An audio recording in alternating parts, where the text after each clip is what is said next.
Minasyaitonirrajim. Bismillahirrahmanirrahim. Assalamualaikum warahmatullahi wabarakatuh. Alhamdulillahillazi fadala bani adama bil ilmi wal amali ala jami'il alami. Wassalatu wassalamu ala Muhammadin sayyidil arabi wal azami wa ala alihi wa ashabihi ya nabiyil ulami wal hikmah wal hikam. Rabbi shrah sadri wa yassir li amri uqdatam min lisani yafqahu qawli. Allahumma Muhammad wa al-kalam di zaman wa nas aqwam. Muhibbin rahimakumullah. Setelah kita mengenal, mempelajari daripada akidah Ahlus Sunnah wal Jamaah Asy'ariyah wal Maturidiyah, itu akidah yang benar. Itu sifat 20 itu sebujurnya atau sebetulnya itu ada 50. Jadi 41 itu sifat Allah, 20 yang wajib dan 20 yang mustahil. Yang mustahil itu kebalikannya. Yang satu itu jaiz, tidak perlu dihafal, tidak perlu, yang penting diketahui. Agama itu dipahami, bukan untuk dihafal, kecuali hadis-hadis dan Al-Quran. Kalau memang ingin menghafal, yang terpenting adalah memahaminya. Dan 9 sifat Rasul, 4 yang wajib, 4 yang mustahil kebalikan, dan 1 jaiz. Jadi 51 benar. 41 tambah 9, 41 sifat Allah. Terus 9 sifat Rasul. Setelah itu kita belajar daripada makrifat. Ilmu makrifat itu mengenal Allah artinya. Makrifat itu mengenal Allah. Awal agama, din. Mula-mula agama itu makrifatullah, mengenal Allah. Jadi itu wajib awal makrifatullah. Bagaimana? Karena di situ di syahadat tadi, syahadat tauhid, yaitu tauhid al, perbuatan, asma, nama-nama Allah 99 kurang 1 yaitu Muhammad. Yang ketiga tauhid sifat, yang keempat tauhid zat.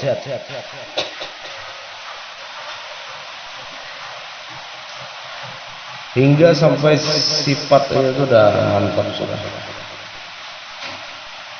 Yang kedua itu syahadat Rasul, yaitu kita mengetahui akan hakikat Al-Muhammadiyah, hakikat tentang asal kejadian diri insan manusia, diri kita ini dan alam semesta, yang berhubungan dengan ayah nasab rohani, yaitu Muhammad Rasulullah Sallallahu Alaihi Wasallam. Dan setelah itu, sebelumnya kan adab, sebelum belajar segala ilmu itu adab. Nah, ketika kita sudah melakukan, sudah mengetahui itu, maka dengan sendirinya alhamdulillah kita bisa melaksanakan ibadah-ibadah tadi, ibadah yang disyariatkan, yaitu ibadah fikih dan ibadah batin. Ibadah syariat itu yang dimaksud ialah rukun Islam itu yang kedua, ketiga, keempat, kelima. menjalankan sholat nang fardu dan yang sunnah, puasa yang wajib dan yang sunnah, zakat, sedekah, wakaf, infak dan sebagainya. Dan yang kelima adalah naik haji bagi yang mampu dan umroh bagi yang mampu. Di samping itu juga ibadah batin adalah tarekatullah, tarekatnya yang bersambung sanad ilmunya sampai Rasulullah juga, yaitu bagaimana mengendalikan hawa nafsu kita, membersihkan jiwa kita daripada maksiat-maksiat batin dan mengisinya dengan amalan-amalan batin. Nah, sama yang syariat itu juga membersihkan daripada najis, daripada kotoran-kotoran yang jahir, dan menjalankan, menghiasi dengan amalan-amalan jahir itu syariat. Muhibbin rahimakumullah, bahwa kedua ilmu itu wajib atas engkau sesuai yang telah lalu yang telah kita bahas dalam thalabul ilmi. Menuntut ilmu itu wajib bagi kaum mukminin, kata Rasulullah dalam kitab Ihya Ulumuddin. Dari lahir sampai liang lahat. Jadi saya pun juga belajar.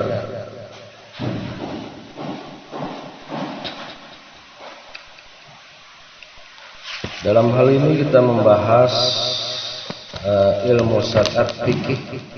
Kebetulan di hadapan saya ini ada terjemahan kitab daripada Sabilal Muhtadin, karya wali Allah, ulama besar Kalimantan pada zamannya, yaitu ulama yang sudah menuntut atau taklim, belajar ilmu, dan muta'alim juga, mengajar sambil. Jadi beliau belajar dan mengajar juga di negeri Haramain, yaitu Sayyidi Syekh Al-Arif ila Sayyidi Syekh Muhammad Arsad Al-Banjari Al-Kalimantani Al-Idrus Al-Husaini. Baik, bismillahirrahmanirrahim. Kita mulai daripada kitab Taharah. Ketahuilah bahwa yang dimaksud dengan kitab menurut bahasa ialah himpunan atau jam'un, dan menurut istilah ialah ismul jumlati mahsusatu minnal ilmi mustamilatun alu abwabi wa fusuli ghalib. Nama bagi kumpulan dari ilmu pengetahuan yang kebiasaannya terdiri dari beberapa bab dan pasal.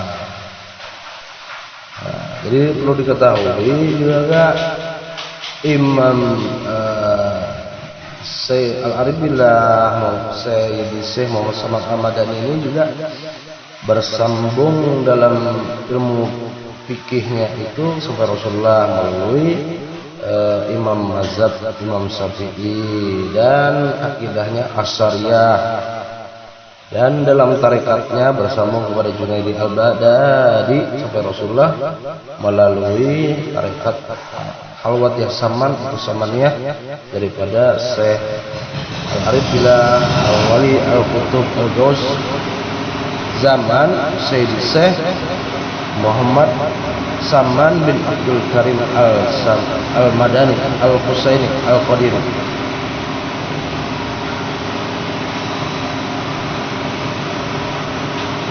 Maka kata tahorah menurut bahasa ialah ano zopatu wal khulusu minnal adnas, suci dan bersih dari segala macam noda.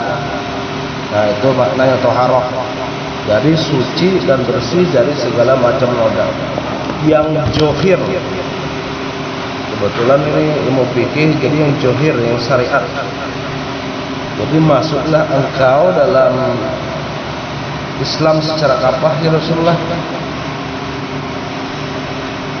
yaitu jahir wal batin, yaitu belajar akan ilmu syariat, yaitu syariatnya Ahlus Sunnah wal Jamaah dan tasawufnya tasawuf Ahlus Sunnah wal Jamaah.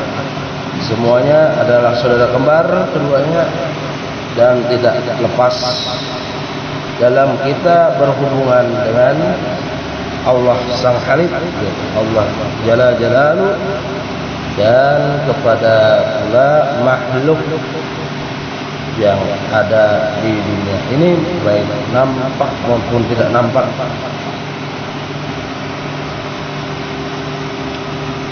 Baik noda yang hissi, yakni yang dapat dicapai oleh indera, maupun yang maknawi, yakni yang tidak dapat dicapai oleh indera seperti kekurangan. Dan toharoh menurut syara para ulama berbeda-beda memberikan definisinya. Ibnu Hajar Asqalani dalam kitabnya yang bernama Tuhfah dan Syekh Ramli dalam kitabnya bernama Nihayah menerangkan bahwa toharoh menurut syarat mempunyai dua arti. Nah, arti yang pertama jawalul mun'inasi minal hadasi wal najas. Jadi yang pertama itu hilangnya penghalang yang disebabkan oleh hadas dan najis. Jadi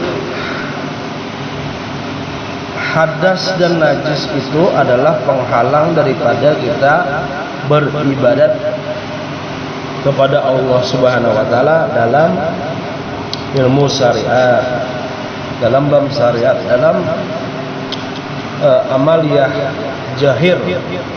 Nah, kalau amaliyah batin itu berarti hati kita atau qalbi kita belum dibersihkan, disucikan, tidak diingatkan dengan Allah Subhanahu wa taala. Nah, itu thariqah, jalannya yang batin.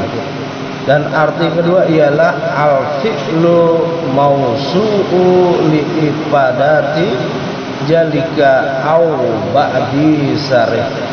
Perbuatan yang dilakukan untuk memberi manfaat atau faidah, menghilangkan penghalang atau sebagian daripada akibatnya atau pengaruhnya. Jadi berpengaruhnya itu penghalang itu yang najis, hadas, yang jahir itu, sehingga kita tidak diterima amal kita. Jadi zaman dahulu itu orang-orang Bahari itu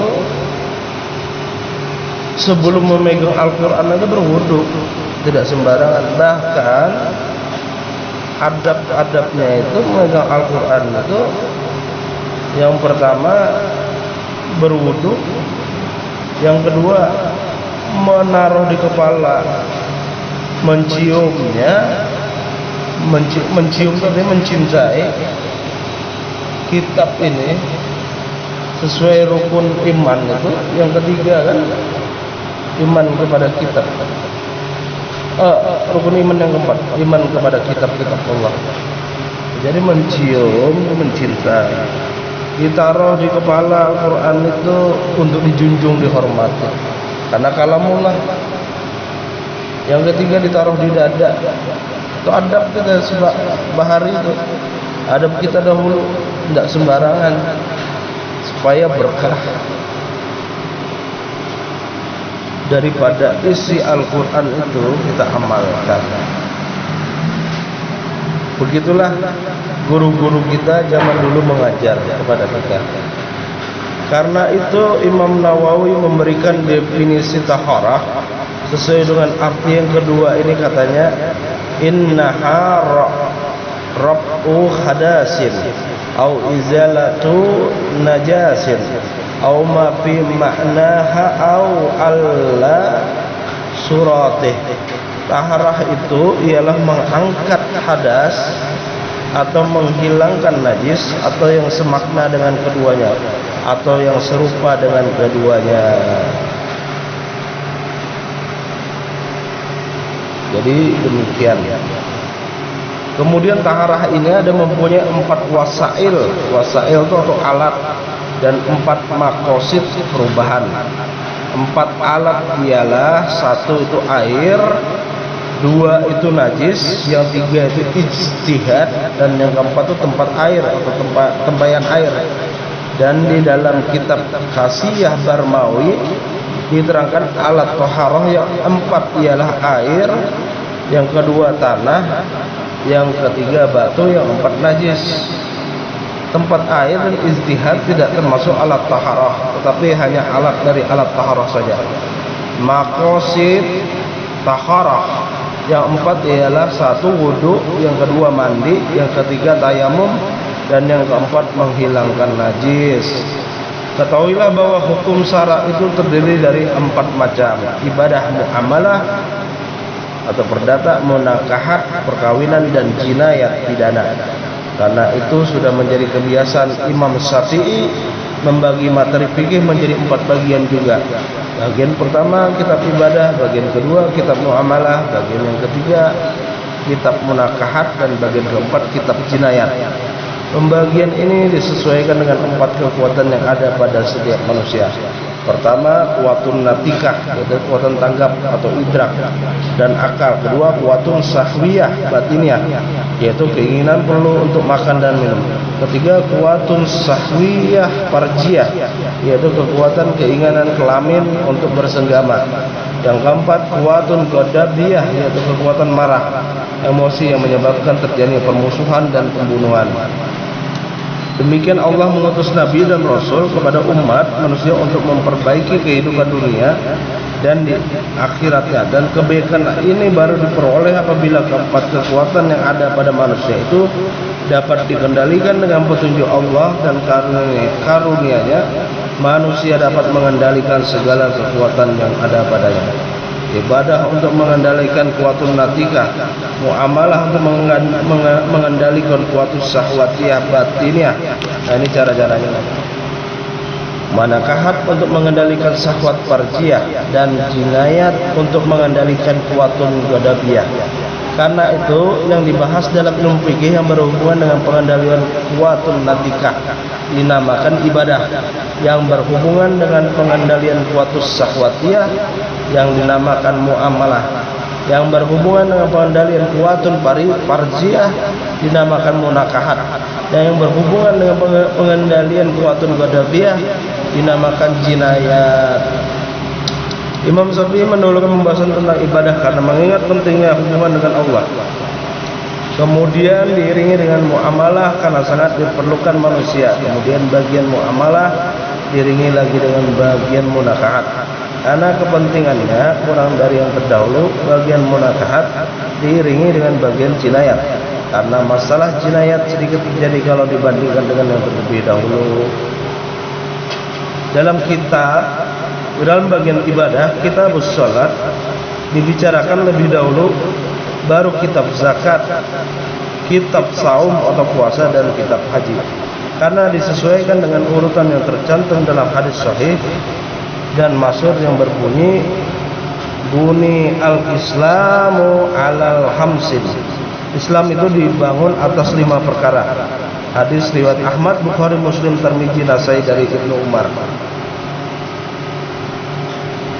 Dalam uraian mengenai kitabus shalah dimulai dengan uraian mengenai taharah karena mengenai hadis yang berbunyi limtahu sholatil atahur, kunci sholat itu adalah taharah. Hadis riwayat Hakim dan Ibnu Majah daripada Ali bin Abi Thalib. Kalau taharahnya diluput atau lepas, tidak sesuai dengan rukun dan syaratnya, kebalik-balik urutan-urutannya, maka batal sholatnya secara jahil. Jadi perlulah kita mempelajari ilmu fikih agar kita tidak mudah disesatkan atau digoda atau ditipu oleh setan. Orang yang ahli ilmu hukum fikih akan lebih susah disesatkan oleh setan daripada orang ahli ibadah.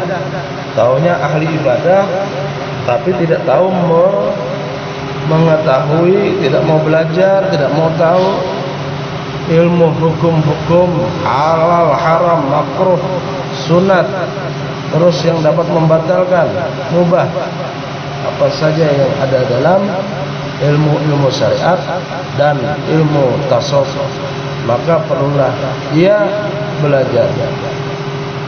Muhibbin rahimahullah, sebagai pendahuluan daripada kitab ini, masalah taharah adalah lebih penting sebelum kita melakukan kegiatan amaliyah yang fardu maupun yang sunat, yaitu sholat, dan menjadikan sholat khusyuk dengan cara menghadirkan Allah dalam hati atau qalbi. Wabillahi taufiq wal hidayah. Wassalamualaikum warahmatullahi wabarakatuh.